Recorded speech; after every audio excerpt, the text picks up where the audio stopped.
여러분, 안녕하세요. 리셋 건강연구소입니다. 오늘은 여러분의 남은 삶을 송두리째 바꿀 수도 있는, 그러나 너무나도 조용히 다가오는 질병, 바로 뇌졸중과 치매에 대해 이야기하려 합니다. 어쩌면 오늘 이 영상이 당신의 뇌가 보내는 마지막 경고가 될 수도 있습니다. 병원에서는 이미 뇌사 상태라고 했습니다. 이 말은 제 뇌리에 깊이 박혀 있습니다. 잊으려야 잊을 수 없는, 너무나도 가슴 아픈 실제 사례입니다. 50대 중반의 한 중년 여성이셨죠. 평소 건강했던 분이셨는데 어느 날 갑자기 머리가 깨질 듯한 극심한 두통을 호소하셨습니다. 너무나 심한 통증에 가까운 대학병원을 찾아갔고 응급실에서 급히 머리 사진을 찍었습니다. 결과는 놀랍게도 정상이었습니다. 의사는 단순 두통이라며 진통제를 처방하고 집으로 돌아가라고 안내했습니다. 안심하고 집으로 돌아오신 그분은 그날 밤 잠자리에 들었습니다. 하지만 새벽녘 가족들을 깨울 정도로 극심한 두통을 다시 호소하며 의식을 잃으셨습니다. 급히 119 구급차에 실려 병원에 다시 도착했을 때 이미 환자는 동공이 완전히 열린 뇌사 상태였습니다. 다시 찍은 머리 사진에서는 뇌혈관이 꽈리처럼 부풀어 오른 것이 터져서 뇌 전체에 피가 퍼진 상황이 확인되었습니다. 수술조차 불가능한 상태였습니다. 그분은 결국 3일 만에 제 피어보지 못한 삶을 마감하셨습니다. 남편분은 제게 거의 절규하듯이 물었습니다. 왜 머리가 아파서 대학병원까지 갔는데 사진도 찍었는데 이상이 없다고 했는데 갑자기 아내가 그렇게 되었을까요? 저는 도저히 이해가 안 갑니다. 제가 뭘 잘못한 걸까요? 이건 드라마 속 이야기가 아닙니다. 당신의 가족 이야기일 수도 있고 어쩌면 이 영상을 보고 계신 당신의 이야기일 수도 있습니다. 뇌졸중은 우리가 상상하는 것 이상으로 침묵의 병이자 언제 터질지 모르는 조용한 폭탄입니다. 대부분의 뇌졸중은 당신이 그 존재를 알기 전까지 아무런 증상을 보이지 않습니다. 마치 내 몸속에 시한폭탄이 숨겨져 있는지조차 모른 채 평범하게 살아가고 있는 것과 같습니다. 최근 통계는 이 심각성을 더욱 명확히 보여줍니다. 2024년 질병관리청의 최신 통계에 따르면 지난 10년 동안 국내 뇌졸중 환자가 무려 10%나 늘었습니다. 특히 충격적인 것은 65세 이상 뇌졸중 환자의 1년 내 사망률이 30%에 달한다는 사실입니다. 이는 뇌졸중에 걸린 어르신 3명 중 1명은 1년 안에 사망할 정도로 무서운 질병이라는 의미입니다. 암이나 심장병은 그래도 몸이 보내는 작은 신호, 즉 아픈 곳이 어느 정도 있지만 뇌혈관이 좁아지고 막히는 뇌경색이나 풍선처럼 부풀어 터지는 뇌동맥류 같은 병들은 발병 전까지 전혀 증상이 없는 경우가 허다합니다. 그러다 갑자기 쓰러지거나 의식을 잃는 순간 이미 때는 늦은 경우가 많습니다. 오늘 이 영상은 단순한 건강 정보가 아닙니다. 이 영상을 통해 여러분의 뇌가 보내는 마지막 경고를 정확히 인지하시고 그에 대한 현명한 대처법을 배우는 소중한 시간이 될 것입니다. 오늘만큼은 단순히 피곤해서 오는 증상이라 치부했던 뒷목 통증을 그냥 넘기지 마십시오. 며칠 전부터 머리가 무겁진 않으셨습니까? 이 질문에 한 번이라도 고개를 끄덕이셨다면 지금 이 영상을 끝까지 시청하는 것 자체가 이미 당신이 받은 첫 번째 경고이자 스스로를 지킬 수 있는 첫걸음이 될 것입니다. 뇌졸중은 흔히 팔다리 한쪽이 마비되는 증상만을 일으키는 것이 아닙니다. 뇌의 손상된 위치와 범위에 따라 너무나도 다양한 증상들을 보일 수 있으며 이 때문에 초기 대응에 실패하여 골든 타임을 놓치는 경우가 많습니다. 가장 대표적인 증상은 역시 반신마비입니다. 하지만 드라마에서처럼 몸의 절반이 완전히 축 늘어지는 극적인 모습만을 의미하지 않습니다. 예를 들어 오른손잡이인데 갑자기 숟가락질이 어색해지거나 글씨가 평소보다 삐뚤삐뚤해지는 미세한 변화로 나타날 수도 있습니다.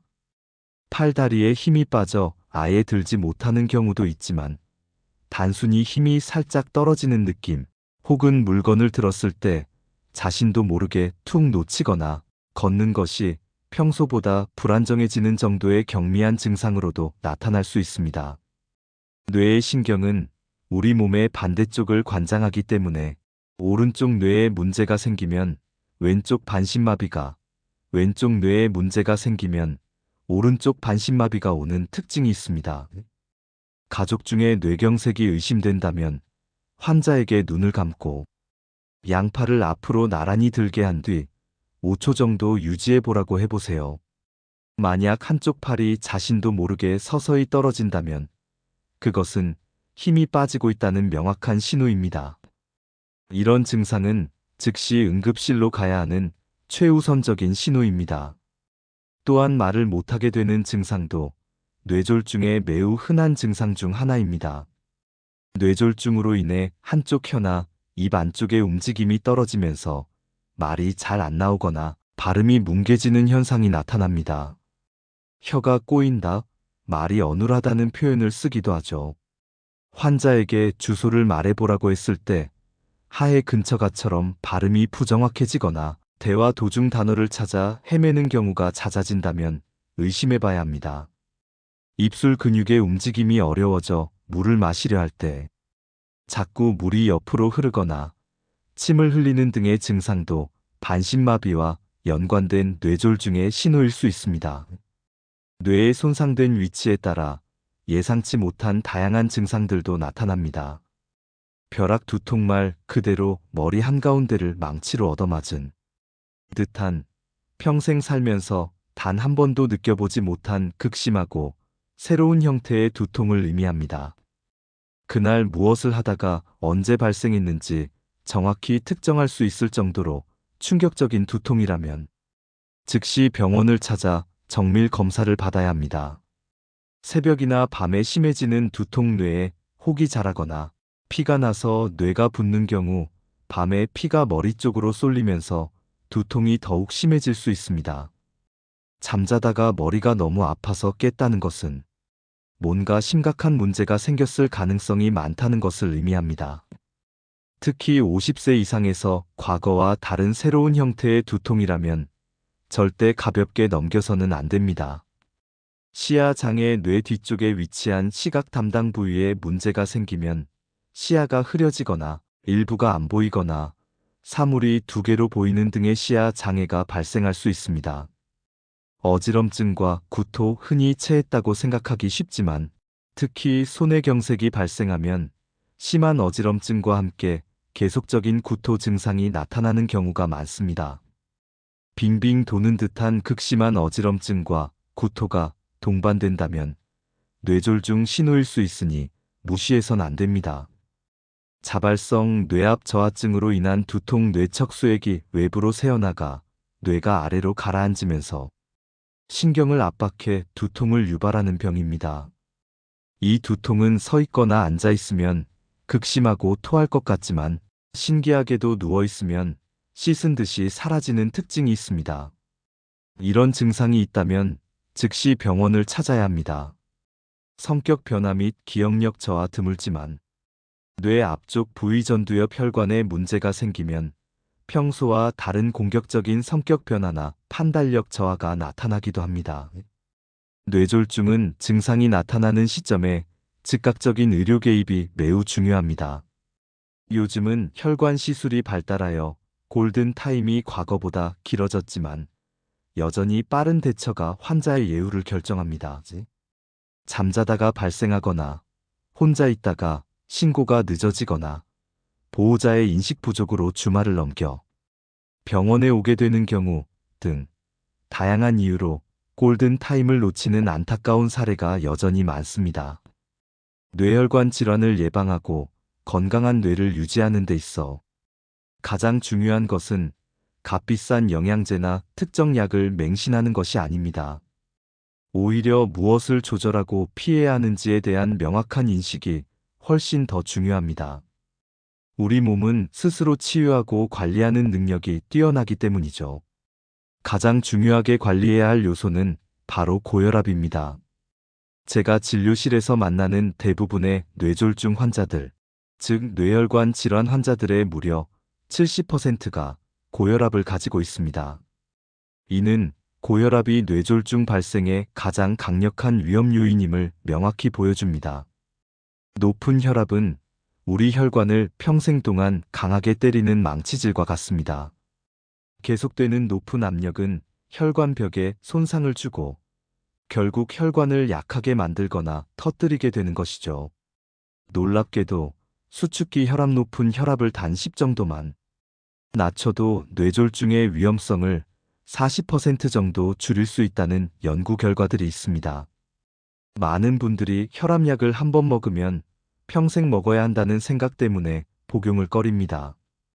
특히 젊은 분들은 내가 지금 50살인데 벌써부터 혈압약을 먹으면 앞으로 30년, 40년 동안 약을 먹어야 하는 거 아니야? 운동도 해보고, 살도 빼보고, 음식 조절도 해볼게요 라고 말씀하시며 약 복용을 미루려 합니다. 하지만 저는 이렇게 말씀드립니다. 운동도 하시고, 다이어트도 하시고, 식단 조절도 모두 하시면서 일단 혈압은 약으로 떨어뜨리고 시작합시다. 그리고 꾸준히 운동하시고, 체중도 줄이시고, 짠 음식을 피하셔서 혈압이 더 좋아지면 그때 가서 혈압약을 줄이거나 끊는 것을 목표로 삼을 수 있습니다. 고혈압은 단순한 숫자가 아니라 당신의 뇌를 지키는 최전선이라는 것을 기억하십시오. 두 번째로 피해야 할 것은 바로 흡연입니다. 담배는 단순히 폐에만 나쁜 것이 아닙니다.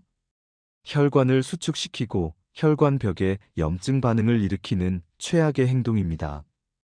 흡연은 뇌졸중의 가장 피해야 할 독이라고 할 수 있습니다. 특히 심혈관 질환이나 뇌혈관 질환은 새벽에 많이 발생합니다. 새벽에는 스트레스 호르몬이 많이 분비되어 혈관이 수축하는 경향이 있는데 이때 담배를 피우면 혈관 수축이 더욱 가중되어 뇌졸중 발생 위험이 기하급수적으로 높아집니다. 세 번째는 지나친 음주입니다. 얼마 전 제가 잘 알던 유명 외과 의사분이 본인이 깜빡깜빡하는 것 같다며 뇌 MRI를 찍었는데 놀랍게도 뇌가 굉장히 심하게 위축되고 쪼그라들어 있는 모습을 보였습니다.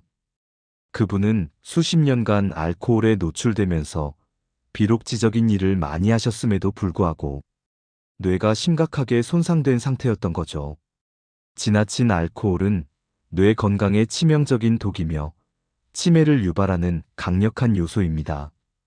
옛날에는 소주 두세 병을 마셔도 끄떡없었는데 요즘은 한 병도 안 마셨는데 필름이 끊겨요라고 걱정하시는 분들의 뇌를 검사해보면 뇌가 위축되고 미세혈관 혈액순환이 안 좋은 백질 변성이라는 하얀 점들이 많이 관찰됩니다. 지나친 음주는 치매에 매우 치명적인 적임을 명심해야 합니다. 뇌 건강은 유전적인 부분과 생활 습관적인 부분으로 나눌 수 있습니다. 유전은 우리가 바꿀 수 없지만 생활 습관은 노력과 관리로 충분히 조절 가능합니다. 저는 치매 예방을 위한 생활 습관으로 세 가지 중요한 요소를 강조합니다. 첫째, 신체 활동 피지컬 액티버티입니다. 흥미로운 쥐 실험에서 운동을 많이 한 쥐들의 기억력과 관련된 뇌 부위인 해마의 크기가 커진 것이 확인되었습니다. 이는 운동이 치매를 예방하고 진행을 늦출 수 있다는 강력한 증거입니다. 사람을 대상으로 한 수많은 연구에서도 규칙적인 운동이 뇌 해마 크기를 증가시킨다는 결과가 나왔습니다. 운동은 단순히 몸을 움직이는 것을 넘어 뇌에 신선한 혈액과 산소를 공급하고 뇌세포 간의 연결을 강화하는 핵심적인 역할을 합니다. 매일 30분이라도 좋으니 꾸준히 걷기, 가벼운 조깅, 혹은 집에서 할 수 있는 스트레칭이라도 시작해보세요. 활동적인 몸이 건강한 뇌를 만듭니다. 어르신들은 걷는 것이 가장 좋습니다. 걷기는 유산소 운동이면서도 관절에 무리가 덜 가고 햇볕을 쬐면서 비타민 D 생성에도 도움을 주어 뼈 건강에도 좋습니다.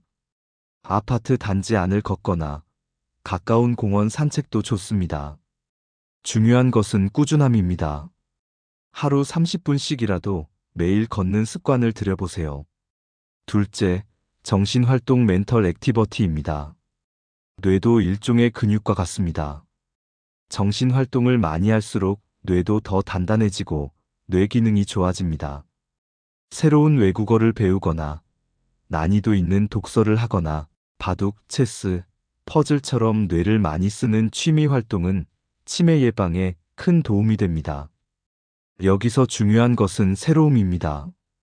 매일 보던 TV 프로그램, 매일 하던 똑같은 고스톱은 뇌에 새로운 자극을 주지 못합니다. 내가 조금은 어려워하고 머리를 써야 하는 활동들을 꾸준히 찾아보세요. 예를 들어, 어렸을 때 배웠던 한자를 다시 공부하거나 스마트폰으로 새로운 앱을 배우거나 간단한 악기를 배워보는 것도 좋습니다. 요즘은 유튜브에도 무료로 배울 수 있는 강좌들이 많으니 리셋 건강연구소 채널처럼 유익한 채널을 구독하시고 다양한 정보를 탐색하는 것도 좋은 정신활동이 될 수 있습니다. 손을 쓰는 활동도 뇌에 매우 좋습니다. 뜨개질, 그림 그리기, 종이 접기 등 손가락을 섬세하게 움직이는 활동은 뇌의 여러 부분을 동시에 자극하여 인지 기능을 활성화시킵니다. 셋째, 사회적인 관계나 활동 소셜 액티버티입니다. 치매가 많이 진행된 환자분들의 가족들은 저희 어머니께서 집 밖에 나가는 것을 절대로 안 나가려고 하세요라고 공통적으로 말씀하십니다. 이러한 사회적 고립은 치매를 훨씬 빠르게 악화시키는 주요 원인입니다. 사람들과의 교류를 통해 우리는 새로운 자극을 받고 감정을 공유하며 뇌를 활성화시킬 수 있습니다. 최근 한 연구에서는 70대 이상 노인들이 사회적 활동을 활발하게 할수록 치매 발병률이 현저히 낮아진다는 결과가 발표되었습니다. 사람들과 만나 대화하고 웃고 감정을 나누는 것 자체가 뇌를 자극하고 인지 기능을 유지하는 데 큰 도움이 됩니다. 요즘 우리나라에는 어르신들을 위한 주간보호센터 같은 좋은 시설들이 많습니다. 이런 활동은 어르신들이 계속해서 사회생활을 유지하고 사람들을 만날 수 있게 하여 치매 진행을 막는 데 매우 효과적입니다. 가까운 경로당에 나가 친구들과 이야기하고 소모임에 참여하거나 봉사활동을 시작해보는 것도 좋습니다. 예를 들어 게이트볼은 몸을 움직이는 신체활동, 전략을 세우는 정신활동, 사람들과 함께 웃고 떠드는 사회활동까지 세 가지 요소가 모두 충족되는 훌륭한 활동이죠. 비록 몸이 불편하여 외출이 어렵다면 전화통화나 영상통화를 통해 가족, 친구들과 꾸준히 소통하는 것만으로도 뇌에 긍정적인 자극을 줄 수 있습니다. 외로움은 뇌의 적입니다. 따뜻한 교류는 뇌를 활성화시키는 보약과 같습니다. 치매야말로 골든 타임이 중요한 병이라는 말을 저는 수도 없이 강조합니다. 하지만 안타깝게도 많은 분들이 그 골든 타임을 놓치고 있습니다. 권위 있는 의학 학술지 란셋에 실린 연구에 따르면 환자들이 치매 증상을 스스로 느끼고 병원에 와서 의사의 진료를 받는 평균적인 시간이 무려 4년이나 걸린다고 합니다. 깜빡깜빡하는 건 나이가 드니까 이건 어쩔 수 없는 거지라며 대수롭지 않게 넘기거나 병원 진료를 차일피일 미루는 경향이 강하기 때문입니다. 하지만 치매는 빨리 발견할수록 그 진행을 막거나 늦출 수 있는 가능성이 훨씬 커집니다. 4년이라는 시간은 뇌세포가 회복 불가능할 정도로 손상되는 것을 방치하는 것과 다름없습니다.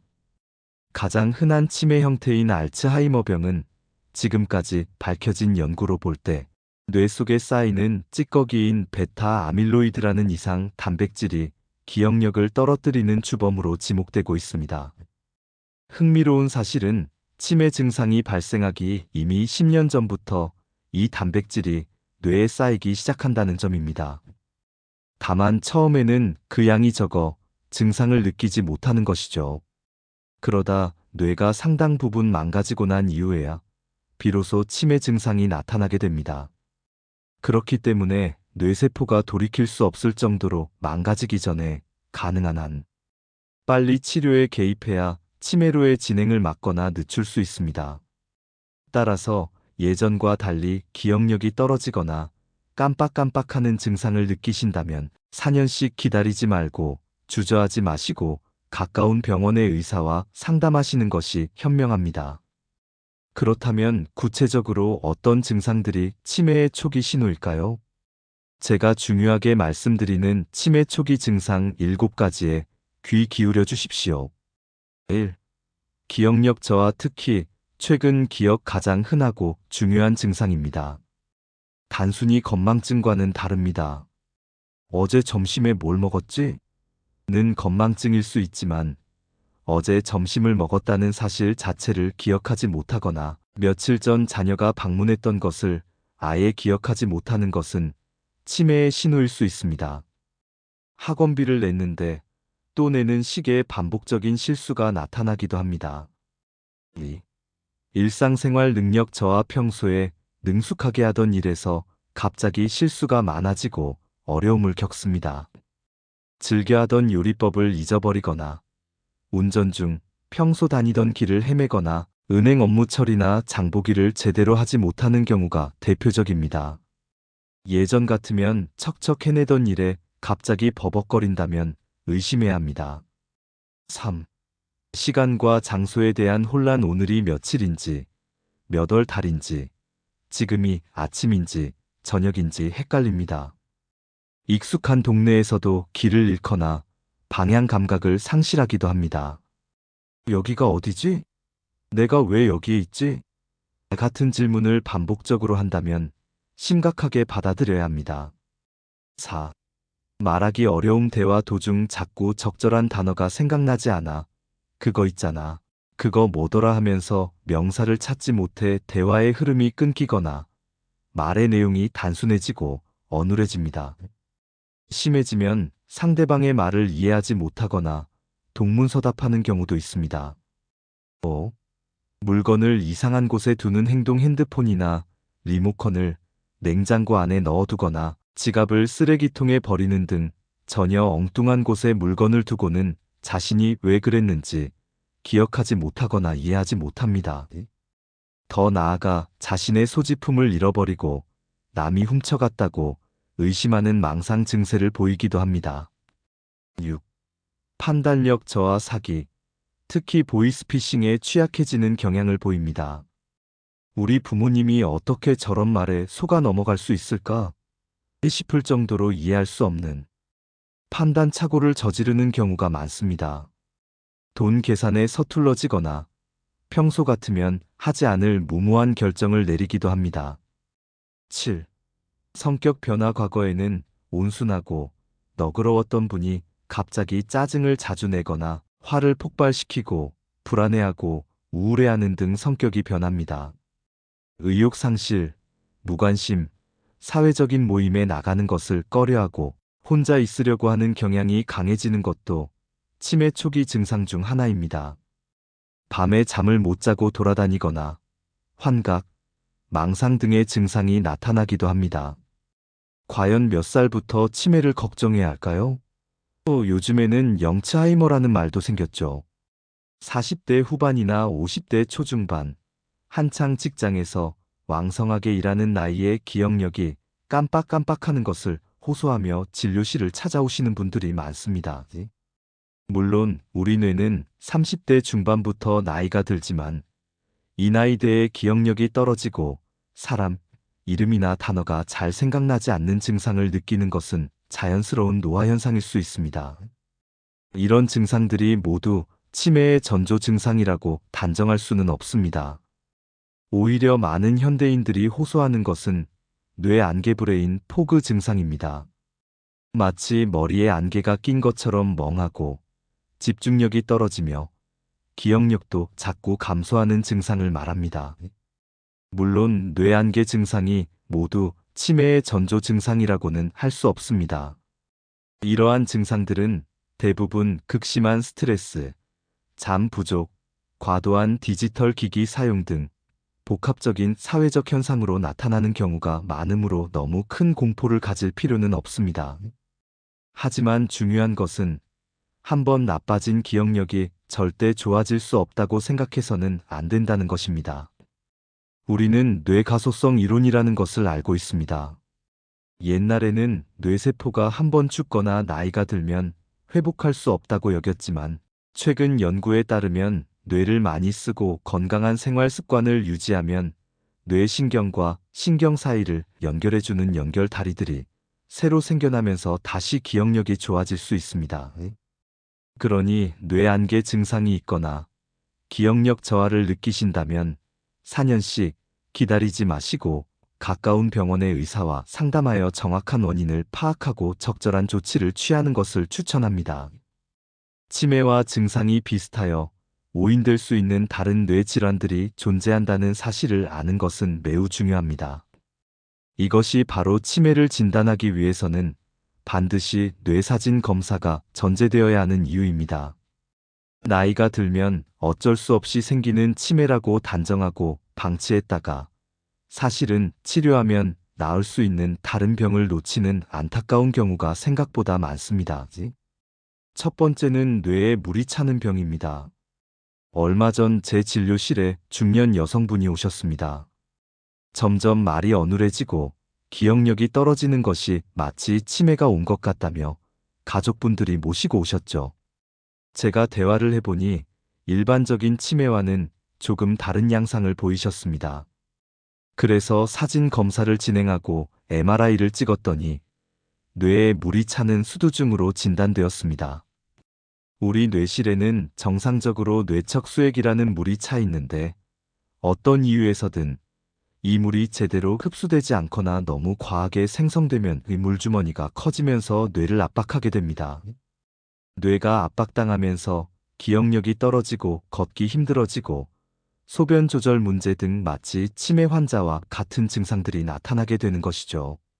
다행히 이 환자분은 수두증을 치료하고 나서 치매 증상이 깨끗하게 좋아지셨습니다. 얼마나 다행스러운 일입니까?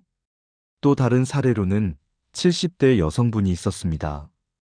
다른 병원에서 이미 치매로 진단을 받고 2년째 치매약을 복용하고 계셨던 분인데 저한테 오셨을 때는 치매 증상이 갑자기 더 심해진 것 같다며 가족들이 걱정하며 오셨습니다. 제가 뇌 MRI 검사를 다시 진행했더니 놀랍게도 뇌에 홍내 종양이 발견되었습니다. 머리 안에 혹이 자라면서 점점 커지고 이로 인해 기억력이 떨어지고 마치 치매 환자처럼 보이는 행동들을 하셨던 것입니다. 뇌종양을 제거하는 치료를 통해 증상이 호전될 수 있었던 경우입니다. 이처럼 뇌의 기질적인 이상, 즉 뇌의 종양이나 뇌에 물이 차는 수두증 같은 질환들이 치매와 비슷한 증상을 유발할 수 있습니다. 그렇기 때문에 단순히 증상만으로 치매를 확진하는 것은 한계가 있습니다. 반드시 MRI나 CT와 같은 뇌사진 검사를 통해 뇌에 다른 기질적인 원인이 없는지 확인하는 것이 매우 중요합니다. 나이가 들었으니 어쩔 수 없이 생기는 노화라고 치부할 것이 아니라 우리가 치료하면 고칠 수 있는 뇌의 기질적인 병들이 치매처럼 나타날 수 있다는 가능성을 늘 염두에 두고 정확한 진단을 받아야 합니다. 나이가 들수록 잠 못 들어 고통받는 분들이 너무나도 많습니다. 통계에 따르면 60대 이상 한국인의 절반 이상이 잠을 제대로 못 잔다고 합니다. 왜 나이가 들면 점점 잠자기가 어려워지는 걸까요? 여러 가지 이유가 있지만 가장 큰 원인 중 하나는 바로 멜라토닌 호르몬의 감소입니다. 20대에 비해 50대로 가면 멜라토닌 호르몬의 분비량이 무려 50% 정도 줄어든다고 합니다. 멜라토닌은 우리 몸의 생체 시계를 조절하고 잠을 오게 하는 중요한 호르몬인데 이것이 줄어들면 잠의 질이 나빠질 수밖에 없습니다. 하지만 잠은 단순한 휴식이 아닙니다. 잠을 자는 동안 우리 뇌는 낮 동안 쌓인 노폐물을 청소하고 새로운 기억을 정리하며 세포를 다시 만들고 몸의 면역 기능을 강화하는 매우 중요한 활동을 합니다. 실제로 약 10년 전 미국 대학 연구에서 뇌의 중요한 청소 시스템인 뇌임파선 시스템이 발견되었습니다. 목이나 겨드랑이 주변에 있는 임파선처럼 뇌에도 찌꺼기를 걸러주고 청소해주는 임파선과 유사한 시스템이 있다는 것이 밝혀진 것이죠. 이 뇌 식기세척기라고 불리는 뇌임파선 시스템은 밤에 잠자는 동안에만 작동합니다. 특히 우리가 깊은 잠을 자는 비렘 수면 시간 동안에 이 시스템이 활발하게 작동하여 치매를 유발하는 찌꺼기인 베타 아밀로이드와 같은 뇌 노폐물을 효과적으로 청소해줍니다.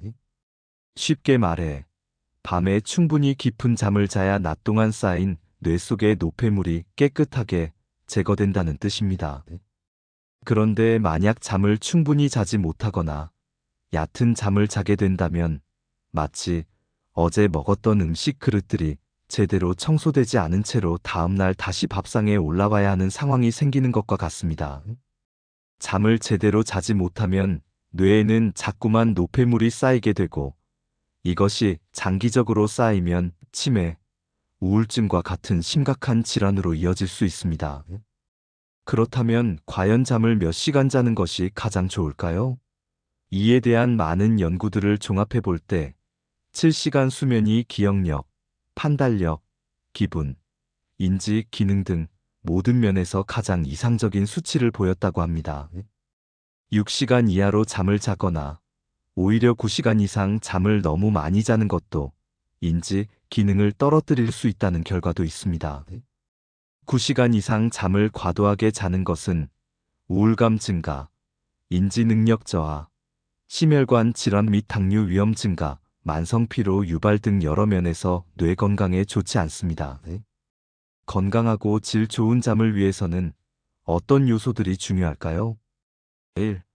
충분한 잠의 양. 대부분의 연구 결과에서 7시간에서 8시간 정도가 가장 이상적인 수면 시간으로 권고됩니다. 2. 잠의 질. 뇌의 청소가 제대로 이루어지려면 깊은 잠인 비렘 수면의 기간이 충분해야 한다는 것입니다. 잠자는 동안 중간에 깨지 않고 7시간 동안 통으로 숙면을 취하는 것이 매우 중요합니다. 3. 잠의 규칙성. 일정한 시간에 자고 일정한 시간에 깨는 습관이 중요합니다. 아침에 일어나는 시간을 정해놓고 그에 맞춰 잠드는 시간을 결정하는 것이 잠 리듬을 잡는 데 효과적입니다. 제가 진료실에서 잠 못 드는 고통을 호소하는 환자분들께 꼭 여쭤보는 것이 있습니다. 자기 전에 스마트폰을 보십니까? 주무시는 방에 TV가 있습니까? 스마트폰의 자극적인 영상이나 TV의 밝은 불빛과 말소리는 뇌를 계속 깨어있게 해서 좋은 잠을 방해합니다. 스마트폰에서 나오는 푸른 불빛은 잠을 오게 하는 멜라토닌 분비를 억제합니다. 잠 못 드는 증상이 심할 때 수면제 복용을 망설이는 분들이 많습니다. 수면제가 의존성을 유발할 수 있다는 부담감 때문이죠. 문제는 수면제를 먹고 잠을 자면 뇌 노폐물 제거 기능이 떨어진다는 연구 결과도 있습니다. 뇌의 청소기가 수면제를 먹고 자면 똑같이 7시간을 자더라도 덜 작동하여 뇌 찌꺼기를 덜 배출한다는 것이죠. 그렇기 때문에 수면제 복용은 단기적인 휴식에는 도움이 되지만 장기적인 뇌 청소에는 한계가 있다고 할 수 있습니다. 따라서 가장 좋은 방법은 자연스러운 수면 환경을 유도하여 수면제 없이 잘 수 있는 생활 습관을 들이는 것입니다. 저는 요즘 환자분들께 수면제 처방보다는 멜라토닌 약을 많이 처방합니다. 멜라토닌 약은 잠들기 한두 시간 전에 복용하고 동시에 매일 일정한 시간에 잠자고 일어나는 규칙적인 루틴을 병행하는 것이 중요합니다. 멜라토닌은 잠을 유도하는 약이나 수면제가 아니기 때문에 먹는다고 바로 잠이 오지는 않지만 규칙적으로 복용하면 우리 몸의 생체 시계를 조절하는 데 도움을 줄 수 있기 때문에 장기적인 뇌 건강을 위해서는 수면제보다 멜라토닌 호르몬 약 복용을 더 많이 권유드립니다. 밤에 잠을 잘 자는 것만으로도 여러분의 뇌는 스스로를 치유하고 보호하는 능력을 극대화할 수 있습니다. 오늘 밤 잠자리에 들기 전 스마트폰을 멀리 두고 편안한 음악을 들으며 뇌에게 고맙다는 인사를 건네보는 것은 어떨까요? 깊은 잠이야말로 뇌가 보내는 최고의 선물이 될 것입니다. 여러분, 지금까지 뇌졸중과 치매, 그리고 우리의 뇌를 지키는 방법에 대해 이야기했습니다. 어쩌면 오늘 이 영상 속 이야기가 너무나도 가슴 아프고 무섭게 다가왔을 수도 있습니다. 하지만 저는 여러분에게 공포만을 심어주기 위해 이 말씀을 드리는 것이 아닙니다. 오히려 그 반대입니다. 저는 여러분이 이 영상을 통해 내 몸에 이런 경고 신호가 있을 수 있겠구나. 지금이라도 내가 할 수 있는 것이 있구나. 하는 희망과 용기를 얻어가시기를 바랍니다. 우리는 나이가 들면서 자연스럽게 몸의 변화를 겪습니다. 흰머리가 늘고 주름이 생기고 몸이 예전 같지 않다는 것을 느낍니다. 하지만 뇌는 다릅니다. 뇌는 우리가 얼마나 관심을 가지고 돌보느냐에 따라 나이와 상관없이 계속해서 성장하고 스스로를 지키고 회복할 수 있는 놀라운 잠재력을 가지고 있습니다. 지금까지 건강에 대해 무심하셨다면 오늘부터 리셋 건강연구소와 함께 새로운 인생 리스타트를 시작해보세요. 한 발짝 한 발짝 나아가다 보면 분명 건강하고 활기찬 노년을 맞이할 수 있을 겁니다. 당장 거창한 목표를 세울 필요는 없습니다. 작은 실천부터 시작하세요. 매일 아침 눈 뜨자마자 오늘 무슨 요일인지 몇 시인지 한 번 더 확인하고 기억해 보세요. 가까운 공원까지 걸어가는 습관을 들여보세요. 10분이라도 괜찮습니다. 오랫동안 연락하지 못했던 친구에게 안부 전화를 걸어보세요. 그 대화 자체가 뇌에 큰 자극이 될 것입니다. 잠자리에 들기 1시간 전에는 스마트폰을 멀리하고 책을 읽거나 잔잔한 음악을 들어보세요. 뇌졸중과 치매는 더 이상 먼 나라 이야기가 아닙니다. 오늘 이 영상이 당신의 인생 리스타트를 위한 강력하고도 분명한 알람이 되었기를 바랍니다. 작은 증상이라도 절대 가볍게 여기지 말고 오늘 말씀드린 뇌졸중과 치매의 경고 신호들을 기억하고 건강한 생활 습관으로 여러분의 소중한 뇌를 지켜나가시길 간절히 바랍니다. 지금 이 영상을 본 당신은 이미 첫 번째 경고를 받은 겁니다. 그리고 그 경고를 희망으로 바꿀 수 있는 첫걸음을 내디딘 것입니다. 오늘 내용이 유익하셨다면 저희 리셋 건강연구소 채널의 구독과 좋아요를 눌러주세요. 그리고 이 소중한 정보를 당신의 주변 사람들, 사랑하는 가족들과도 꼭 나누어 주세요. 당신의 작은 관심과 행동이 누군가의 인생을, 그리고 가족의 삶을 바꿀 수 있습니다. 다음 시간에도 여러분의 건강하고 활기찬 삶을 위한 더욱 유익한 정보로 찾아뵙겠습니다. 감사합니다.